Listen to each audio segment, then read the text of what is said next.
অনেকেই মেকআপকে আটা ময়দার সাথে তুলনা করে থাকে। বিশ্বাস করো, আটা ময়দার দামে যদি মেকআপ পাওয়া যেত তাহলে অনেক মানুষ তাদের এই আটা ময়দা মাখার স্বপ্ন খুব সহজেই পূরণ করতে পারত। তা কিন্তু হয় না।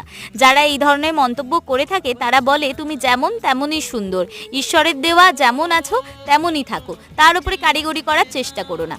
আচ্ছা, ঈশ্বর তো আমাদের পৃথিবীটাকে অন্যভাবে তৈরি করেছিল। মানুষগুলোকে এমন তো তৈরি কখনোই করতে পারে না যে মানুষগুলো অন্য মানুষকে কষ্ট দিয়ে কথা বলে বা অন্য মানুষের চলার পথে বাধা হয়। তাহলে যদি আমরা আমাদের প্রয়োজনে আমাদের পুরো সৃষ্টিকে পরিবর্তন করতে পারি, তাহলে আমরা মেকআপকে কেন অ্যাকসেপ্ট করতে পারি না? সবই আমাদের দৃষ্টিভঙ্গি। আমরা যেমনভাবে দেখতে চাইবো তেমনভাবেই আমরা দেখতে পাবো। আমরা যদি পৃথিবীকে সুন্দরভাবে দেখি, কোনো মেকআপকে যদি আমরা আর্টের মতন করে দেখি তাহলে সেটা আর্ট, যদি আটা ময়দার মতন দেখি তাহলে সেটা আটা ময়দা। তুমি কিভাবে দেখবে সেটা তোমার ব্যক্তিগত চয়েস।